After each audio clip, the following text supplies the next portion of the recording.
Have you ever been somewhere that didn't feel real, not dangerous, not haunted, just wrong? A hallway that seems longer every time you walk it. A parking garage that echoes even when you're alone. An office that still smells like morning coffee long after everyone's gone. Those are liminal spaces, the places in between, half remembered, half forgotten.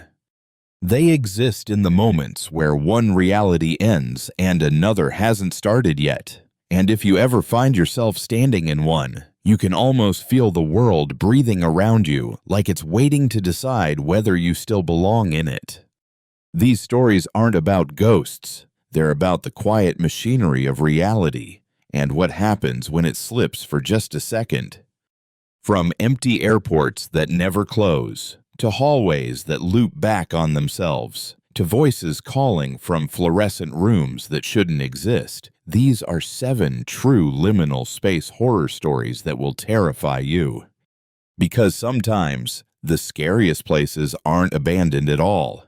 They're just waiting for someone to notice. That time has stopped moving. Story 1. The motel that didn't exist. I was driving cross-country last summer. No plans, just me, my car, and a few nights on the road. It was sometime after midnight when I realized I'd made a mistake. I hadn't checked the fuel gauge in hours. The next exit sign said there was a motel 5 miles ahead, Rest Haven Lodge. The name sounded familiar, though I couldn't place where I'd heard it.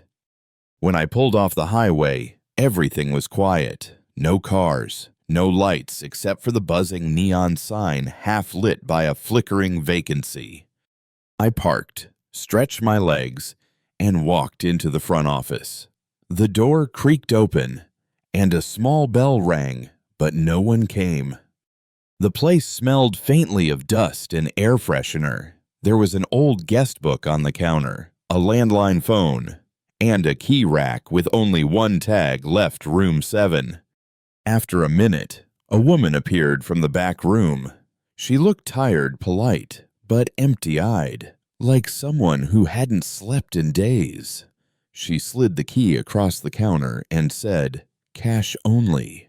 Checkouts at 6. Her voice was flat, mechanical. I handed her $40 and didn't ask questions. All I wanted was a bed and a few hours of sleep. The room was simple floral wallpaper, one lamp, an old CRT television, and that unmistakable smell of mildew under the perfume of cleaning spray. I locked the door, turned off the light, and collapsed onto the bed. At some point during the night, I woke up. There was no sound, not even the hum of traffic, just the faint buzz of the neon sign outside my window, blinking through the curtains. Then I heard something, a soft knock on the wall. Not the door, the wall behind the headboard.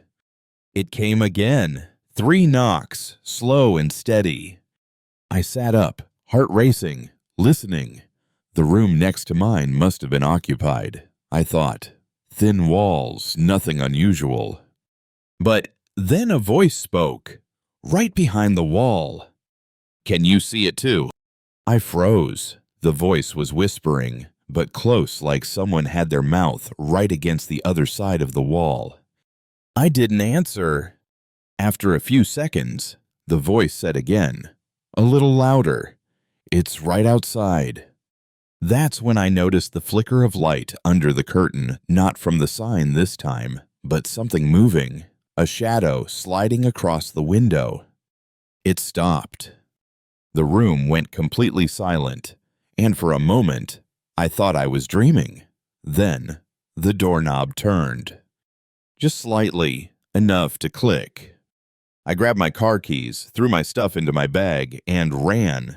When I reached the office, the lights were off. The bell was gone. Even the guest book wasn't on the counter anymore.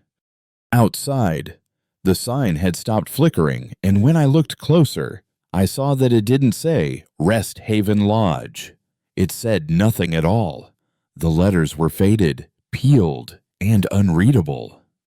I got in my car and drove until the sky started to turn gray. By morning, I stopped at a diner to grab coffee and asked the waitress if there was a motel near that stretch of highway. She frowned and shook her head. No motels out there, honey. Closest one's 30 miles back. I showed her my receipt, the one the woman had given me when I checked in. She looked at it for a long time, then slid it back toward me. The paper was blank. No ink, no name. Just a faint outline of a key printed into the page. I never found Rest Haven Lodge again, but sometimes, when I drive at night, I still see it in my headlights, that flickering sign on the side of the road, glowing for just a second, as if it's waiting for me to check in again. Story 2. The Parking Garage That Never Ended. I used to work late at an office downtown. Most nights, I was the last one out, the kind of last where the building's lights are already on motion sensors, and the air feels heavier than it should. Our parking garage was beneath the building 5 levels deep, with that same humming fluorescence and the smell of oil that never went away. I'd park on level 3 every night, not too close to the exits, not too far from the elevator. It felt safe. Until the night it didn't. It was almost 1 a.m. When I finished up, everyone else had gone home hours ago. The elevator doors opened to level 3 and I stepped out, listening to the echo of my own footsteps bounce off the concrete walls. But something was off. There were more cars than usual, different makes, models I didn't recognize, every one of them covered in a thin layer of dust, like they hadn't been driven in years. My car was nowhere to be found. I walked the length of the row twice, pressing the unlock button on my key fob. Nothing. No beep. No lights. That's when I saw the ramp at the far end, the one that led down to level 4, except the sign above it didn't say level 4. It said level 3. I thought maybe I was turned around a different section, a duplicate level. It happens in underground garages, right? So I went down. The air got colder, heavier. The hum of the lights turned into a low drone, and the smell of oil was stronger, almost chemical. Rows of cars stretched into the dark, but they were older now. Models from the 90s, paint faded, tires deflated. Still no sign of my car. I kept walking, telling myself this was just exhaustion until I saw the same red fire extinguisher box I'd passed before. Same dent on the corner. Same faded safety sticker. And that's when I looked up at the sign hanging above the ramp in front of me. It said level 3 again. I wasn't lost. I was stuck. The ramp behind me was gone, just another row of parked cars where it should have been. I ran. Didn't matter which way left, right. Between pillars, every turn led me back to the same spot. Then, somewhere in the distance, a door slammed.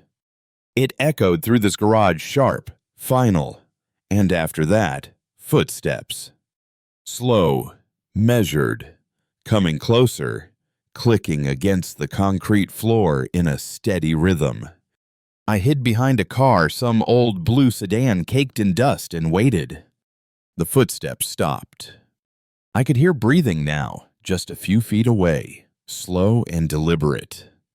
Then, through the rear window of the car, I saw a shape, a man standing still, facing the wall.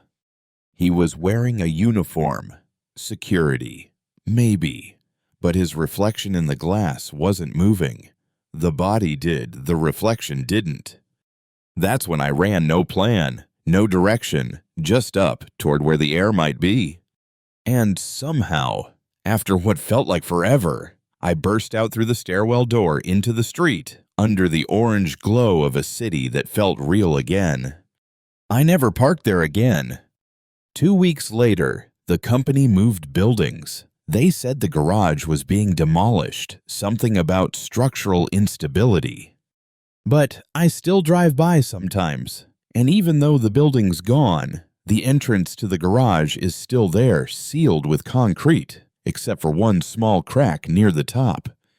And if you stop and listen closely, you can still hear it, the faint echo of footsteps, circling level 3, forever. Story 3, the hotel hallway that looped back on itself. I travel a lot for work, different cities, different hotels. After a while, they all start to feel the same beige walls, identical artwork, that faint smell of carpet cleaner and stale air conditioning. It was late around midnight when I checked into a hotel just outside Denver. It looked new, clean, modern, too perfect, almost. The clerk gave me my keycard and said, "Room 409, 4th floor, all the way at the end of the hall." The elevator was quiet on the way up, just a low hum and the flicker of the floor numbers. When I stepped out, I noticed something strange right away. The hallway wasn't straight. It curved slightly like a gentle spiral that disappeared into the distance. I passed room 401, then 403, then 405. Each door looked exactly the same. Same placement, same lighting, and no sound anywhere, not a TV, not footsteps, nothing. The carpet pattern was dizzying circles within circles that seemed to shift as I walked. Finally, I saw it, room 409. I slid the keycard in, but the light on the lock turned red. I tried again, red. On the third try, the light flashed green, but the door didn't open. I pulled harder, but the handle wouldn't move. That's when I heard something down the hall, a soft, rhythmic thud, like footsteps, but slow, heavy. I turned around. No one there, just the hallway, stretching endlessly in both directions. The lights above me flickered. For half a second, I thought I saw a shape at the far end, a figure standing perfectly still. Then the lights came back, and it was gone. I decided to head back to the elevator, maybe ask the clerk for a new key, but as I walked, I realized something was wrong. The numbers on the doors weren't going down. 409, 411, 413, 415. There was no end. No elevator, no turn, just the same hallway, repeating itself over and over. I started walking faster. Soon I was jogging, then running. The air grew stale. The lights buzzed louder. And when I looked down, I realized the carpet under my feet was wet. I stopped. My heart was pounding. I turned to the nearest door, room 409 again. This time, the handle turned. Inside was darkness, not dim light complete, depthless black. The air that came out was freezing, and I heard something inside, not movement, but breathing. Slow, deliberate. I stepped back and slammed the door shut. The sound echoed forever down the hall. Then the elevator bell rang behind me. I turned, and there it was. The elevator, right where it should have been the whole time. I didn't look back. I ran inside, hit the button for the lobby, and didn't breathe until the doors opened again. When I reached the front desk, the clerk was gone. A different man stood there, older, tired. He looked confused when I told him what happened. "Sir," he said, "we don't have a 4th floor." I thought he was joking, but when I looked toward the elevator panel, there were only 3 buttons, 1, 2, and 3. I looked at my key card. The room number was still there, 409, but the logo on the card wasn't the same hotel anymore.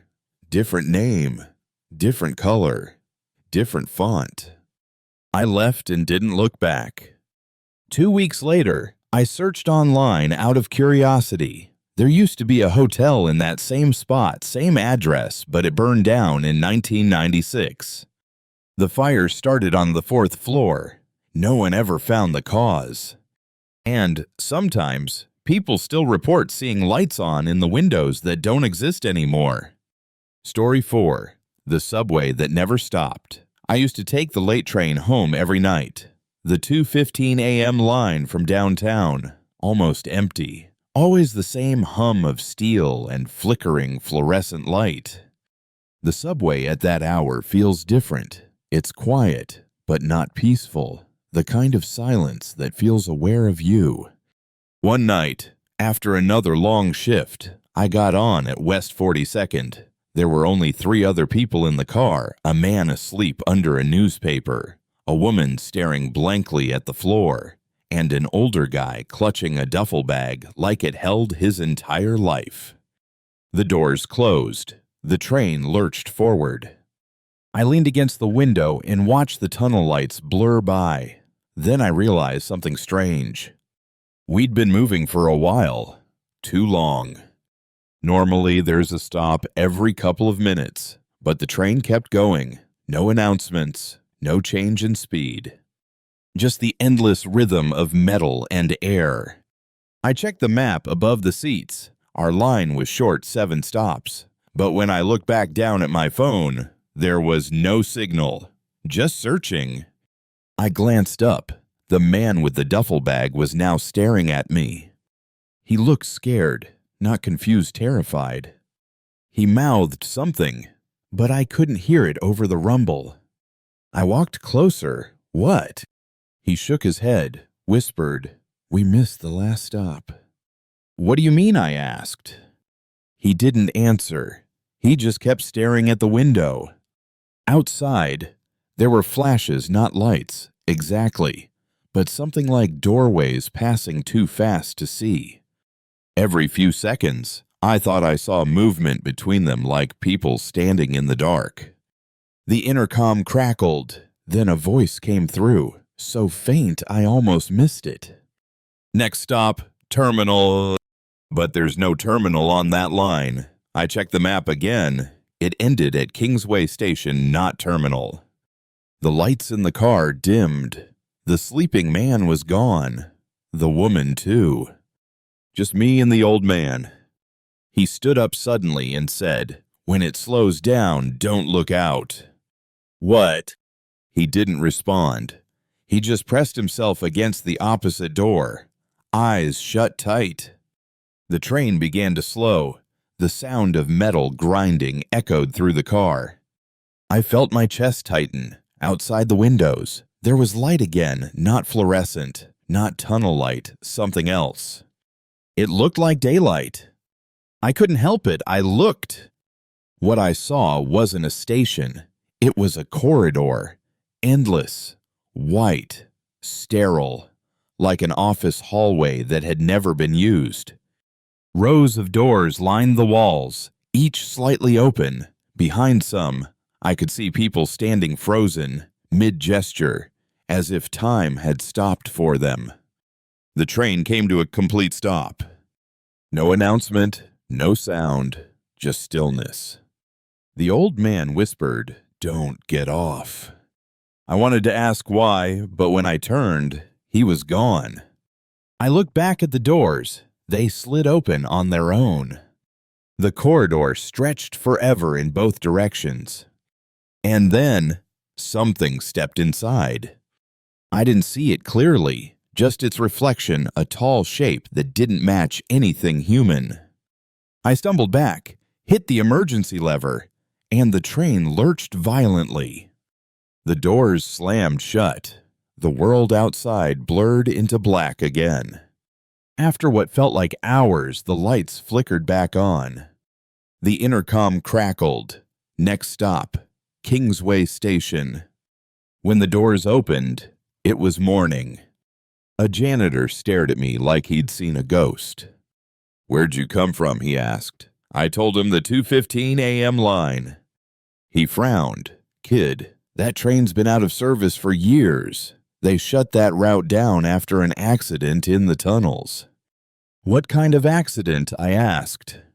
He hesitated, then said, "The train didn't stop. They never found the conductor."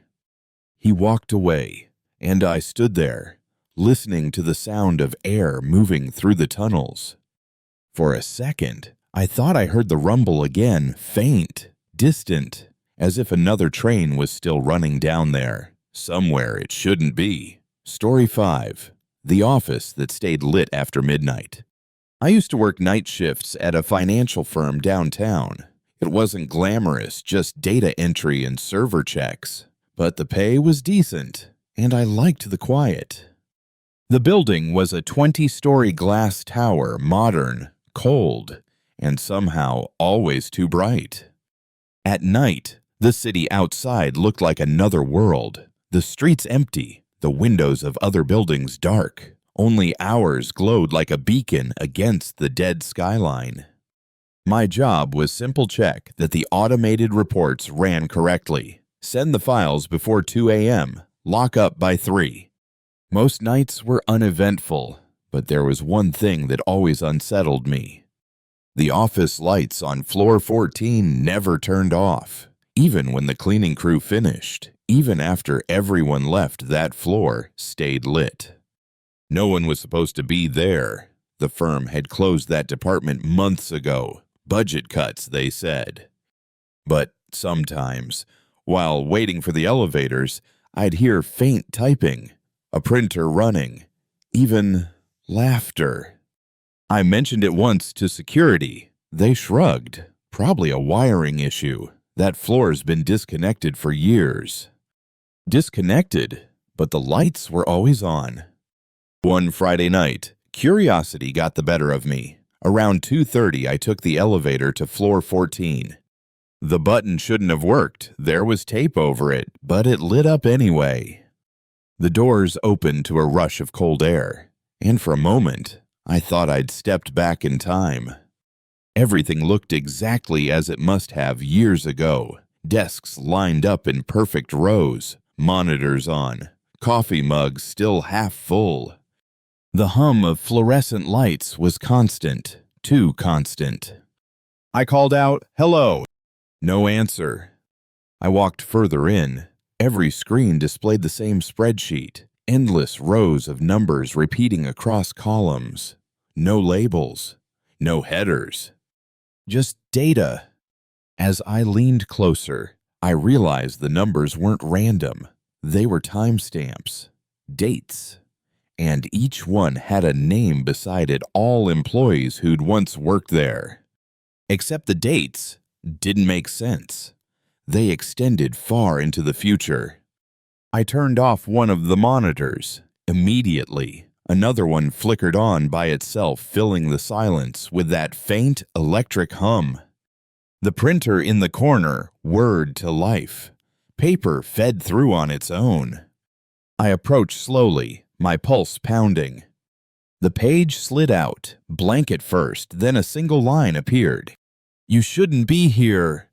I dropped it. Every monitor in the office blinked at once. The numbers on screen began to shift, scrolling faster, faster, until they formed words. "Stay."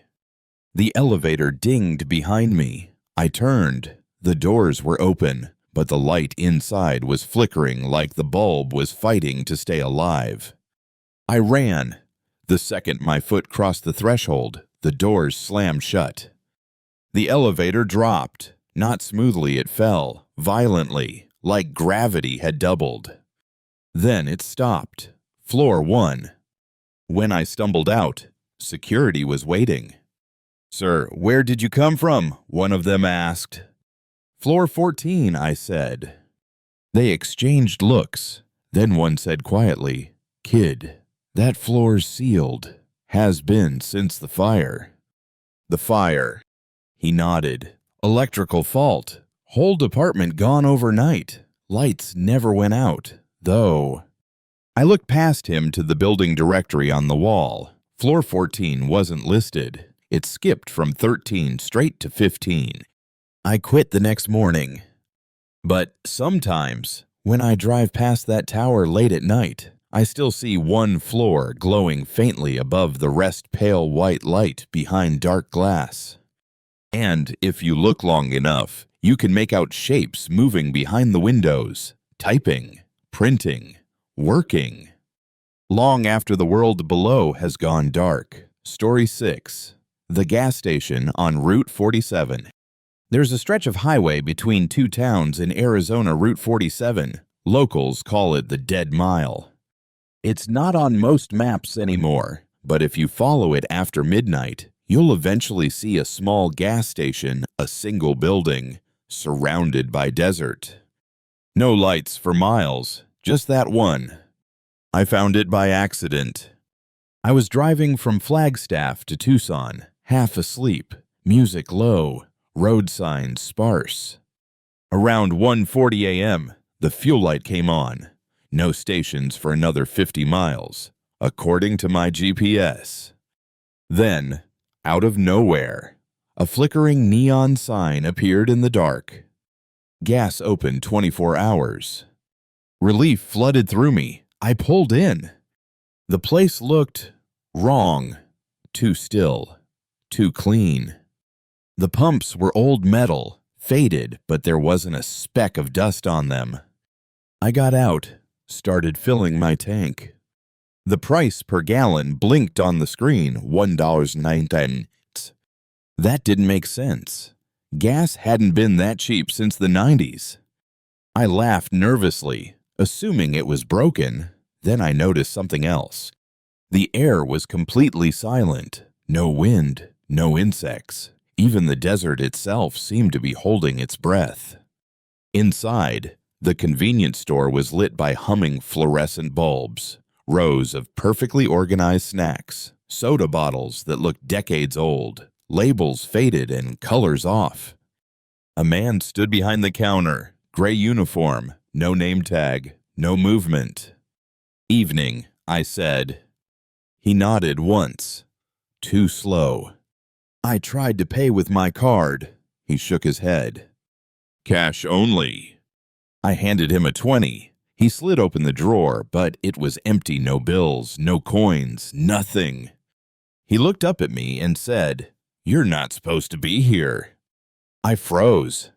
"What?" He didn't repeat himself, just stared. His eyes looked glassy like he hadn't blinked in hours. The sound of a car door shutting echoed outside. Mine.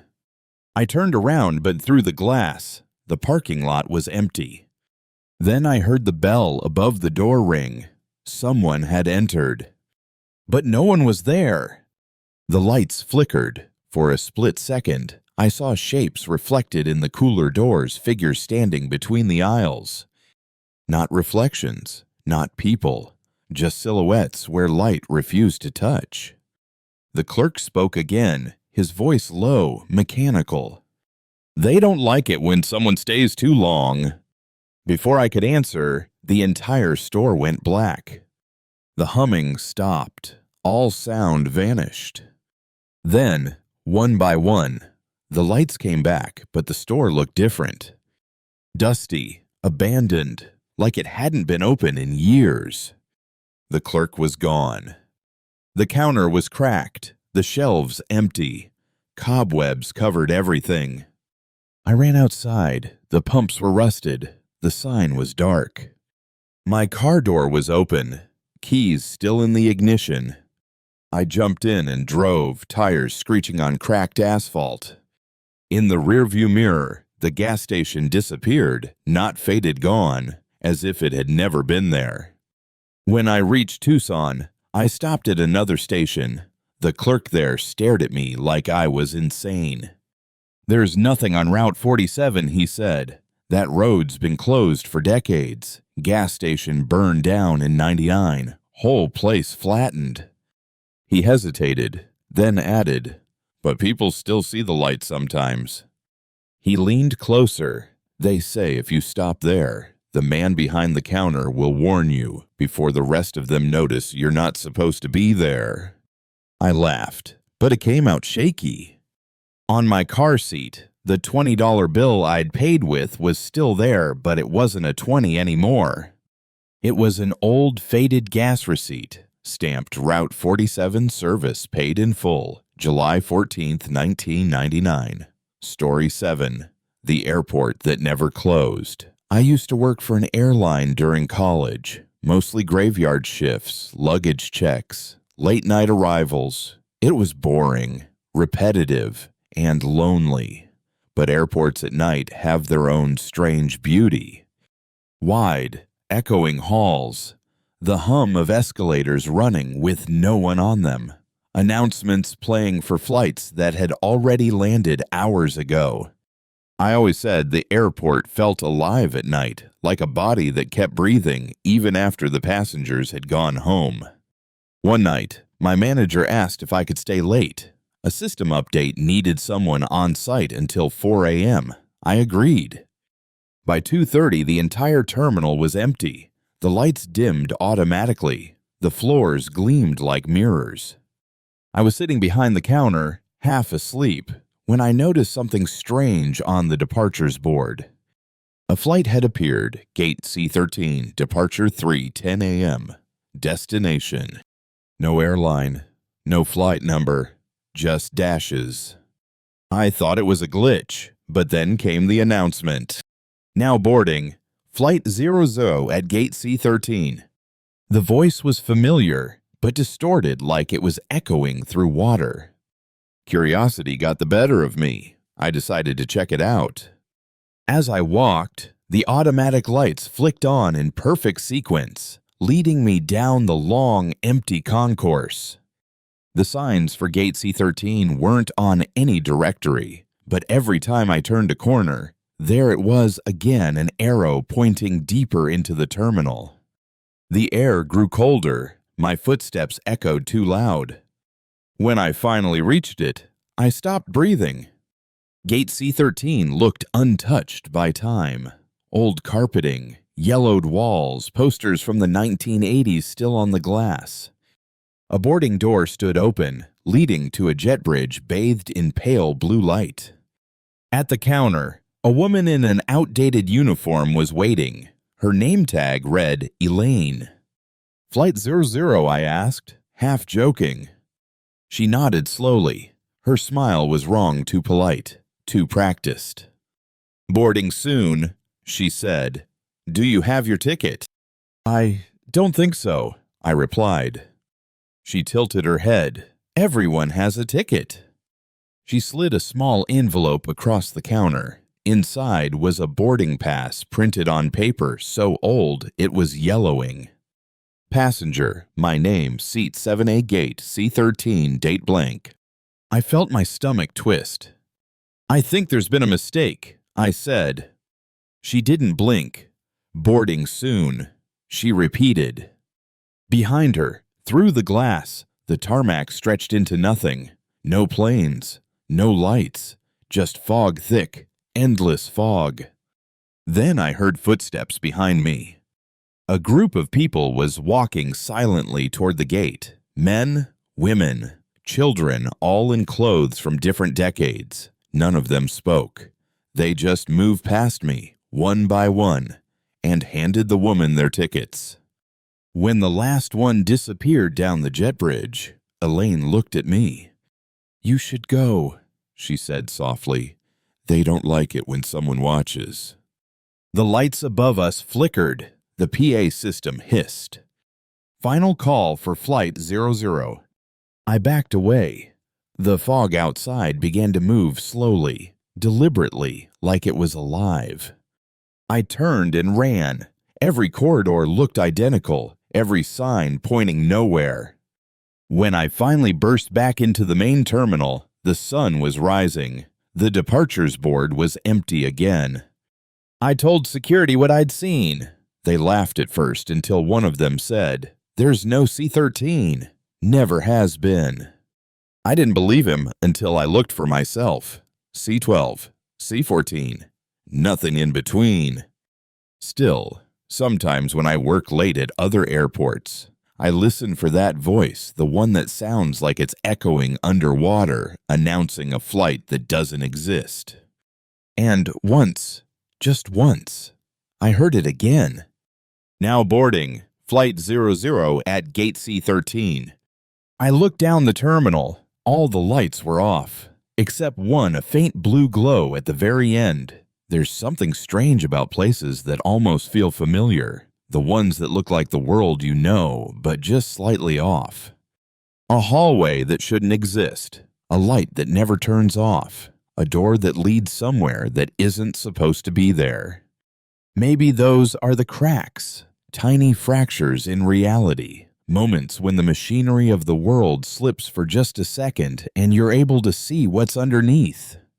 You tell yourself it was a dream, a trick of memory, bad lighting, but late at night, when the world is quiet, you start to wonder, what if those places were never supposed to disappear? What if they're still waiting, just on the edge of everything familiar, for someone to walk back in?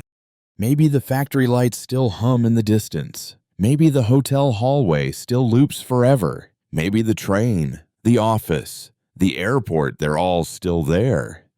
Frozen, echoing, waiting.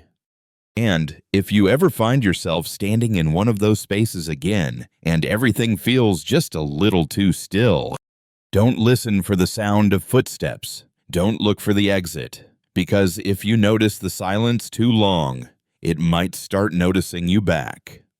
These were 7 true liminal space horror stories. Thank you for listening. And remember, if the world ever feels like it's holding its breath, you should probably start running.